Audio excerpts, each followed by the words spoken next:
Forget frequently asked questions. Common sense, common knowledge, or Google. How about advice from a real genius? 95% of people in any profession are good enough to be qualified and licensed. 5% go above and beyond. They become very good at what they do, but only 0.1% are real geniuses. Richard Jacobs has made it his life's mission to find them for you. He hunts down and interviews geniuses in every field: sleep science, cancer, stem cells, ketogenic diets, and more. Here come the geniuses. This is the Finding Genius Podcast with Richard Jacobs.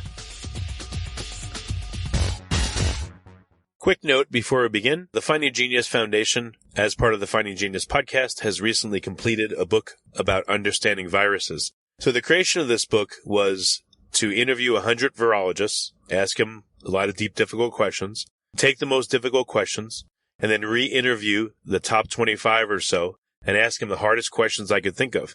And we compiled that all into a book. So you'll see question and 4 or 5 experts' answers. Question, 4 or 5 experts' answers. There's about 30 questions in the book. I think it's a great read for the layperson and for the researcher. It talks about a lot of speculation in the world of viruses, such as are they alive or not, and why is it important? Why do viruses go latent or hidden or ineffective or sit in a person or an animal or another creature for weeks, months, years, and then suddenly become virulent and affect that person? So there's a lot of really provocative questions in the book. It's now on Amazon. So if you go to Amazon and type in Finding Genius, you'll see the book on viruses. It's also on Kindle. The Audible version is in production and should be ready in approximately a month. But if you want to go and order it now, you can do so again by going to Amazon or Kindle, or go to findinggeniusfoundation.org and go to publications. There's an opportunity as well to get the transcripts of all the interviews and to hear the original interviews themselves. If we put them all together, the book would be about 1,000 pages, but we condensed them down to make it juicy and concise and tight and very interesting. So I hope you'll check out the book. We're now working on one about cancer, but this is going to be our goal is 3 times a year to come out with these masterclass books that I think will inspire new scientific research, and I hope you'll check it out. Thank you. Hello, this is Richard Jacobs with the Finding Genius podcast, now part of the Finding Genius Foundation. Today I have Colin Champ. He's an associate professor at Duke University in radiation oncology. He also is a researcher in the area and a professor. So he's a man of all seasons, does many things. And thanks for coming today, Colin. How you doing? I'm great, Richard. Thanks for having me.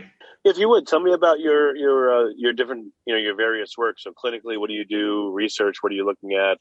Absolutely. So my day-to-day, I'm a radiation oncologist. I specialize in breast cancer and lymphoma. And then when I'm not doing that or in the clinic, I research the impact of diet and exercise on mostly cancer-specific outcomes, but also prevention of cancer. What are you trying to figure out in terms of your research?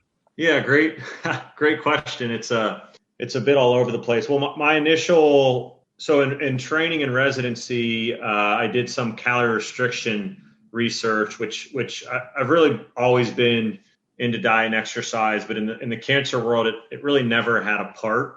At least up until the time when I was training. And then we did a couple studies showing that if you calorically restricted a certain mouse model, that or either caloric restriction overall or intermittent fasting, alternate daily feeding, that the breast tumors would grow significantly slower, and also that radiation would have much higher tumor kill and also slow tumor growth considerably more in those calorically restricted or fasted mice. So that kind of got me jump-started in at least looking at how diet interacts with cancer treatments. And then the ketogenic diet was a passion of mine. And we actually published one of the first series where we had a handful of patients on a ketogenic diet undergoing concurrent chemoradiation for brain tumors for glioblastoma multiforme. And we showed that it would offset the blood sugar spike that often happens from steroids. So those were 2 of the first studies. And since those, again, all over the map, we had a activity tracker study for breast cancer patients. We have a heavy lifting, intense training study right now for women with breast cancer, showing that we can get some functional training in these patients to help improve body composition, and also in a similar patient group looking at the effect of intermittent fasting on body composition and a whole slew of metabolic markers. So that's been my latest kind of passion. What what biomarkers seem to signal, I guess your focus is brain cancer, but are there any particular biomarkers that you've observed that, forecast cancer pretty accurately? And then I wanted to ask you about diet as well. Sure. So this study is actually in breast cancer patients, women with breast cancer after radiation or chemotherapy. And frankly, it's really more of a low-hanging fruit of a study where we're looking at these typical metabolic biomarkers just for overall general health. So we're looking at insulin, IGF, IL-6, IL-8, tumor necrosis factor, all these kind of inflammatory factors. We're doing BOD-POD and other tests for body composition. So really, it's, I guess in a way it shows where we've come here, where, the initial studies, we're seeing if we can improve outcomes with a ketogenic diet. But then at the same time, so many of our patients are getting through treatment and in a place where they're just overall not very healthy. So really, we're just trying to get people generally healthier overall, and then see what biomarkers change during that process. And then hopefully we could see whether we can influence outcomes or not. But right now, so many patients are overweight, are metabolically dysfunctional, have poor body composition. All these things correlate with worse outcomes. So really, we're trying to see if we could change that first, and then secondarily see if these biomarkers can overlap with other cancer-specific outcomes. Again, are there any specific biomarkers that seem to be more reliable than others, or any that jump out at you? Have you gotten to the point where you've observed a cohort of ketogenic diet patients that have cancer and seen what biomarkers in them kind of predict what's going to happen from there, or is this all future work? There's a handful of studies, looking at insulin, hemoglobin A1C, blood glucose has been very shaky. There are intriguing studies looking at cholesterol precursors, cholesterol and estrogen precursors as well. It just hasn't been heavily looked at. In our intermittent fasting study, we're actually going to freeze a bunch of specimens and look at some of these estrogen specific and cholesterol specific biomarkers as well. Though actually at this point, I would not even necessarily say we should call them biomarkers. But yeah, then the other ones, just the typical tumor necrosis factor, the interleukins, the inflammatory factors, these have been shown to correlate with outcomes in several cancer types, but definitely breast cancer. These are also biomarkers that we know that women that are overweight or have excess adipose tissue and less muscle mass than we would like tend to have more of these, unfortunately, more of these circulating around in their serum than we'd like. So trying to see if we can offset this with diet now. Of the diets, why do you think ketogenic will have the most effect? Or are you looking at carnivore or Mediterranean or intermittent fasting? Like, how many different diet outcomes are you looking at for diet plans? So yeah, right now we are looking at intermittent fasting with a low carb diet, and this is, I'm a clinician, and my research is, we're doing a mouse study now, but my research is primarily in humans. And one of the big issues has been, there's a lot of talk about the ketogenic diet. Fortunately, to actually get a whole group of people to follow it has been, nearly impossible. There are more services coming up like Virta.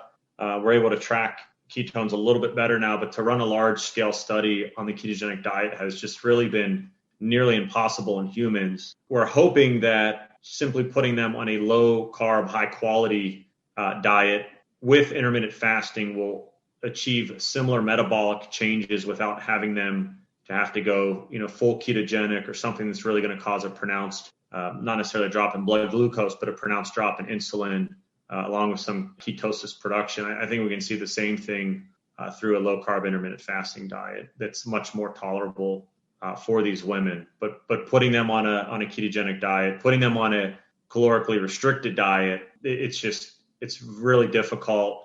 We published a paper actually looking at the caloric restricted diets in breast cancer patients, and I'm going to mess up the numbers. I think there's about 21 to 24 studies that exist, and about 3 of them actually published their results. The rest of them just kind of disappeared into thin air, and it's highly likely because people just can't follow a lot of these diets. So first and foremost, we have to get people to actually be able to follow the diet before we could see if it's effective. You said it's impossible to get people to follow the diet, what, long term or even short term? What's impossible about it? What seems feasible and what seems not? Before we continue, I've been personally funding the Finding Genius podcast for 4.5 years now, which has led to 2,700 plus interviews of clinicians, researchers, scientists, CEOs, and other amazing people who are working to advance science and improve our lives and our world. Even though this podcast gets 100,000 plus downloads a month, we need your help to reach hundreds of thousands more worldwide. Please visit findinggeniuspodcast.com and click on Support Us. We have 3 levels of membership from $10 to $49 a month, including perks such as the ability to see ahead in our interview calendar and ask questions of upcoming guests, transcripts of podcasts you're interested in, the ability to request specific topics or guests, and more. Visit findinggeniuspodcast.com and click Support Us today. Now back to the show. Yeah, it's feasible for very motivated people. I certainly have small groups of people that do the ketogenic diet. For a large scale study based on the tools that we have right now, I guess I shouldn't say impossible, but it is extremely difficult. I think that'll probably change shortly down the road now that we have services that can assist in this regard. But to get a large enough study to show a statistically significant difference in these biomarkers for people following the actual diet is extremely, extremely difficult. Especially these are people that are undergoing treatment for cancer. So between chemotherapy or surgery, stress, all these other things, it is exceedingly difficult to get people to follow such a diet. People that are already doing these kind of things, intermittent fasting, keto, et cetera, which is not a huge which is a tiny proportion of the patients that I actually see, then it's a bit easier. But to get someone and diagnose, tell them they have cancer and put them through these new treatments, tell them they're going to have to flip their diets totally upside down it's been exceedingly difficult to actually get people. Well, why? Because they're afraid that it's going to make their cancer worse, or what do you think is the reason that people are resisting, or is it just too hard anyway under normal circumstances? And if you have cancer and you're emotionally a mess every day, then forget about diet, or what do you think the reasons are? Well, just getting people to, a strict ketogenic diet, if you're getting them to eat 75% plus or minus fat is a big change for most people. Getting people to follow any diet is exceedingly difficult. It's unfortunate. It's just kind of part of Western society these days. And so it's exceedingly difficult for the general population. So you add layers upon layers of stress onto that with the cancer diagnosis, with treatment, et cetera. It's just it's exceedingly difficult to follow such a regimented diet. Okay. Do you know of anyone that's successfully done it, or it's just like what do you do then? Do you just give up, or how could you craft a study that where it actually would work? What do you do? You have to have people sitting in the clinic and they can't leave, or what? That's $1 million question. So yeah, you have enough resources where you can feed all the participants, and you can put them in a metabolic lab, which is exceedingly expensive. You can provide all their foods. You can check in with them. You could have a phone number that they could call at all times. You could have them take pictures of food. There are absolutely ways to make it happen. And that's why I shouldn't say it's impossible. If there's enough money involved, it could happen. But in the diet world, or in the food world, which you and I know well, there aren't these billion-dollar pharmaceutical companies that are, supplying the pills and paying several $1 million to run the study. It's just not that lucrative of an area. So if there was some way to fund it, then certainly it could happen. Okay. What other avenues in addition to diet are you working on, or is this, you're all in on this? So yeah, the other issue, or the other area in the cancer world that's really been blowing up is exercise. Unfortunately, similar to the conversation we just had, it's also quite difficult to get people to exercise, and especially to get cancer patients to exercise. So, part of it has just been ways to increase activity levels in cancer patients, and this is, putting activity trackers on them, et cetera. And a lot of the studies that we've seen in the cancer world, and I'll just focus it on breast cancer, they haven't really yielded great results. They haven't yielded great improvements in body composition. They haven't yielded improvements in those biomarkers that we have you and I discussed a couple minutes back. And so the theory we have is that it's just the exercise isn't enough. And so, telling people to walk 30 minutes a day, 5 days a week, just really isn't enough to elicit those changes. So just like in a diet. If you like this podcast, please click the link in the description to subscribe and review us on iTunes. Approach, we need to really do some extreme dietary changes. Our view is that exercise is the same. So we need people lifting heavy weights, a lot of shear stress on their bones, a lot of shear stress on their muscles. We need hypertrophy. We need muscle tears to release IL-6 to sensitize the body to muscle-derived IL-6. We need compound movements, squatting, hip hinging, those kind of things. And that's what's going to stop our patients from falling as they age. It's going to help make them resilient. But these are the regimens that we've yet to see in cancer populations. And part of it is there's just been fear about whether these exercise regimens are safe or not, especially for people that just finished cancer-specific treatment. And we know that they're safe. We know that they're safe for patients with things like lymphedema, patients that underwent radiation, et cetera.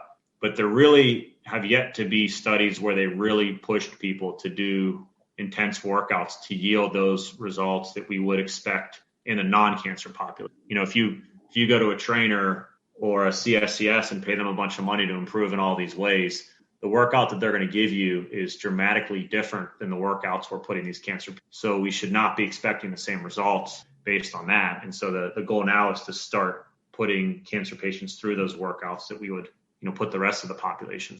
Yeah, I guess you would need probably an inpatient type thing in order to ensure exercise was followed or diet was followed. I mean, is it incredibly expensive to do that? Or like, what would be the difficulty in doing that? Would no one want to cooperate? I mean, like, what's involved in doing something like that? Yeah, you're spot on with that. That's our approach, is that we need to, I don't want to say observe these people, but kind of guide these people. So especially the exercise, and I really view exercise and diet no different in this regard. What we need is fitness centers at our medical. So we shouldn't be, telling people to go exercise at home if we know they're not going to do it. Secondly, we shouldn't be telling, grandma who just got treated for breast cancer to go home and do some hip hinge movement or squat or deadlift, et cetera. We should be doing, FMS screens on them, make sure they're mobile, and then prescribing them exercise regimens just like we would prescribe our radiation.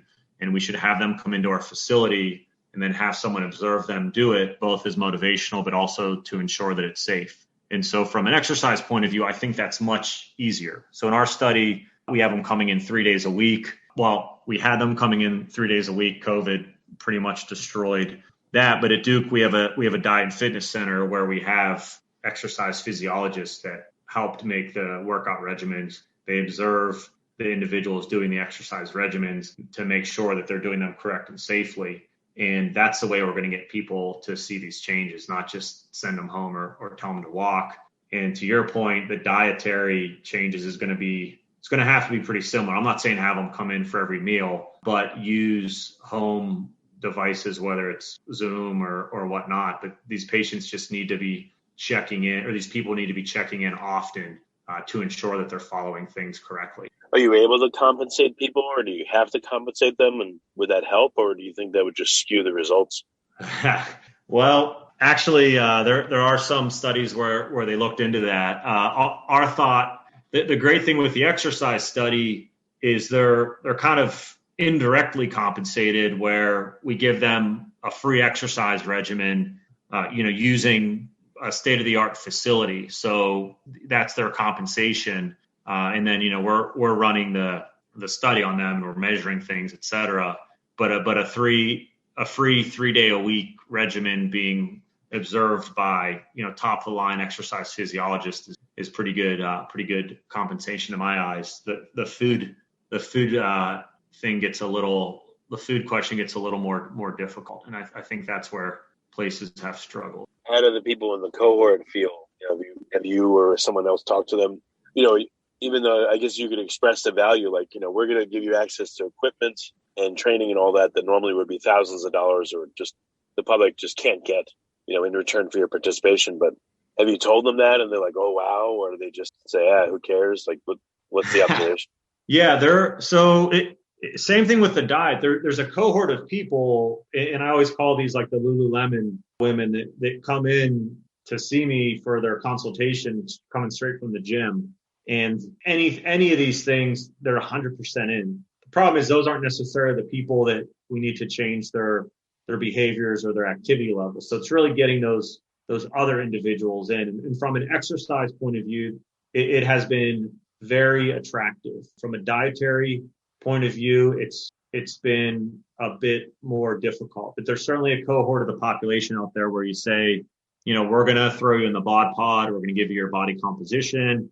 We're going to give you these labs. We're going to track things. We're going to have Zoom meetings. We're going to have people checking in with you periodically. We're going to be doing these free workouts. But yeah, they're immensely attractive to enough of the population to run a study.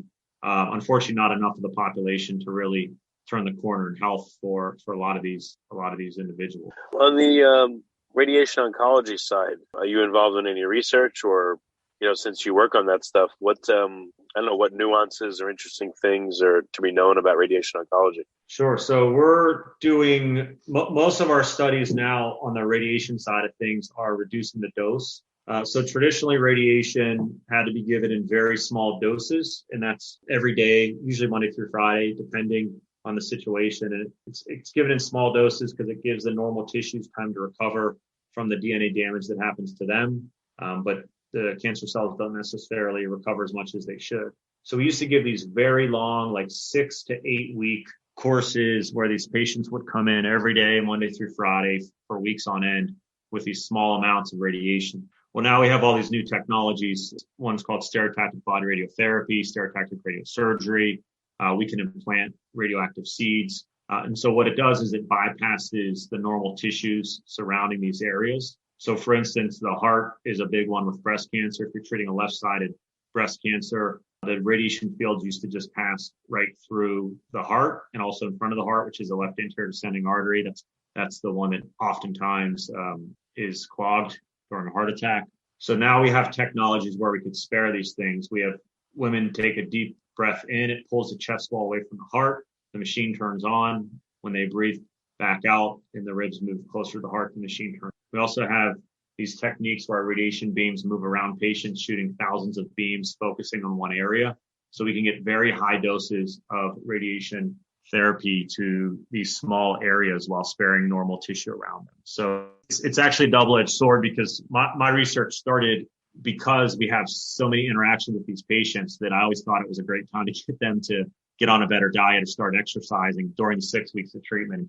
Now, for most breast cancer patients, we're getting them in and out in a week to 3 weeks. So that's kind of the latest and greatest excitement in the radiation field. And there's also a lot of preclinical research looking at altering metabolism to improve the efficacy of radiation. And that's an exciting area. It's really still in petri dishes and in mice at this point. Yeah, I've heard that some protocols are to fast for 24 hours up until the time of chemotherapy or radiation. Do you have patients that do that? And if they do they tell you, and do you log results, or, clinically, are you not allowed to touch that kind of stuff? Great question. So we do get people that are doing a lot of these things on their own because unfortunately there aren't a ton of protocols out there. My buddy Rainer Clement, who's at Leopoldina in Germany, actually has a study where they're doing exactly that. They're fasting prior to treatment or on a ketogenic diet. I do have patients that I had a woman that was on a week fast prior to starting her treatment. So we will certainly track these things, and I will follow them closely to make sure they're doing it safely.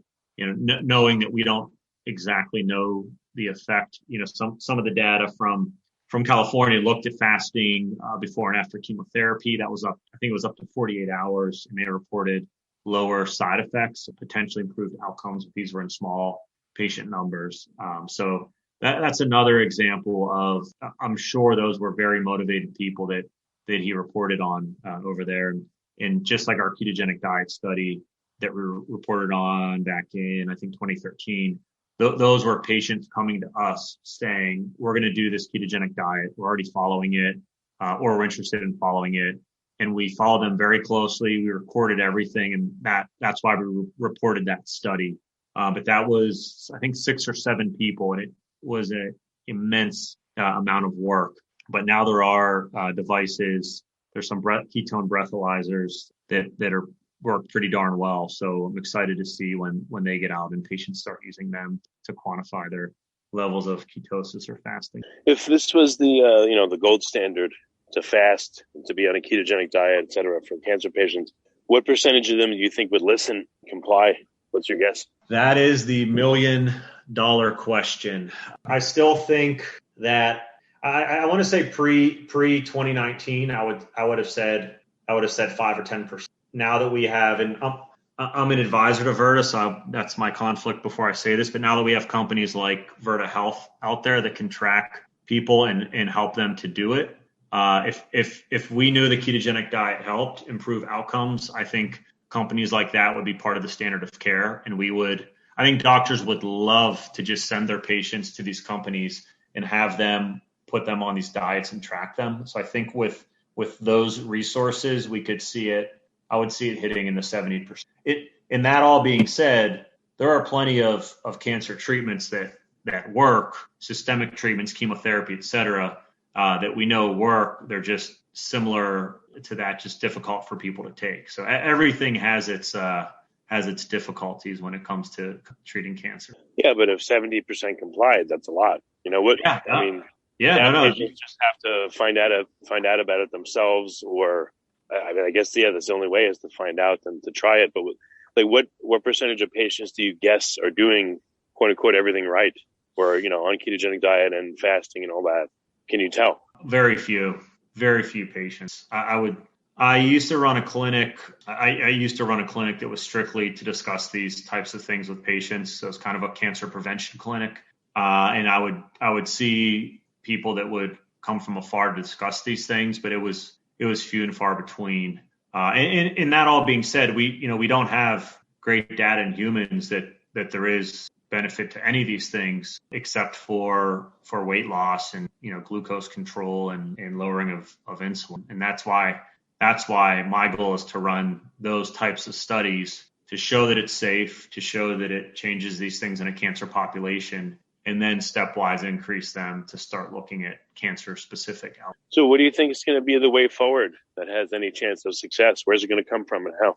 So as much as I'm not a huge fan of pills and potions, I think exogenous ketone esters are an intriguing way to see. Now they're not the ketogenic diet. They're very different, but they are an interesting way to see if ketones themselves can affect several different areas of cancer treatment. And all these issues that we're discussing many of these issues we're discussing are obviously alleviated by taking a simple gel cap. But that being said, it's still too difficult to take too high doses of exogenous ketone esters because they can cause some gastric issues. We're actually setting up a pharmacokinetic study right now with an exogenous ketone ester. So that is an area that's really intriguing to me because I think that'll adequately let us test some things before we need to go full blown into the diet. Secondly, I do think it's coming that we're going to be able to run these big studies that we're discussing with lots of patients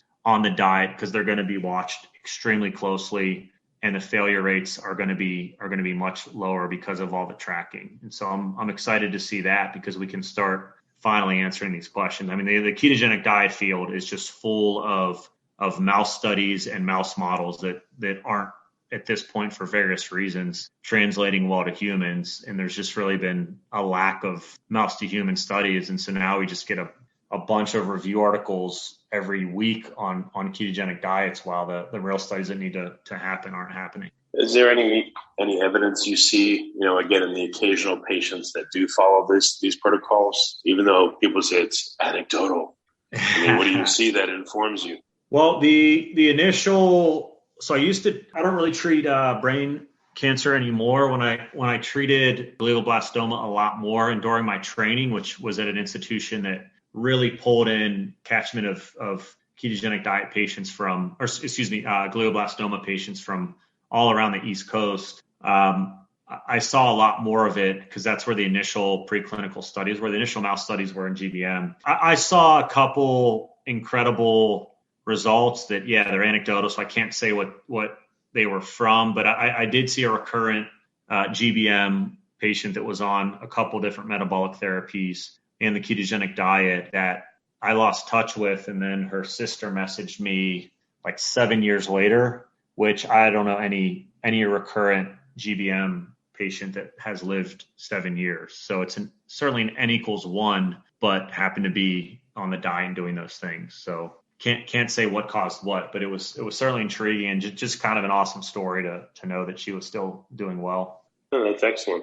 Well, very good. Colin, what's the best way for people to find out more about your work? Sure. They can go to my website is colinchamp.com. That's just kind of my articles and musings. I usually talk about some of my research on there. I have a newsletter on there where I talk about my general views along with my research. And then, just PubMed is where you'll see my latest articles coming out. Sorry, you can, Leonardo's Legacy is my most recent book where we actually discuss a lot of these things like the ketogenic diet, fasting, and different dietary and exercise approaches for cancer prevention. Very cool. Well, Colin, thank you for coming on the podcast. I appreciate it.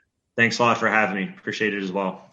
If you like this podcast, please click the link in the description to subscribe and review us on iTunes. You've been listening to the Finding Genius podcast with Richard Jacobs. If you like what you hear, be sure to review and subscribe to the Finding Genius podcast on iTunes or wherever you listen to podcasts. And want to be smarter than everybody else? Become a premium member at findinggeniuspodcast.com. This podcast is for information only. No advice of any kind is being given. Any action you take or don't take as a result of listening is your sole responsibility. Consult professionals when advice is needed.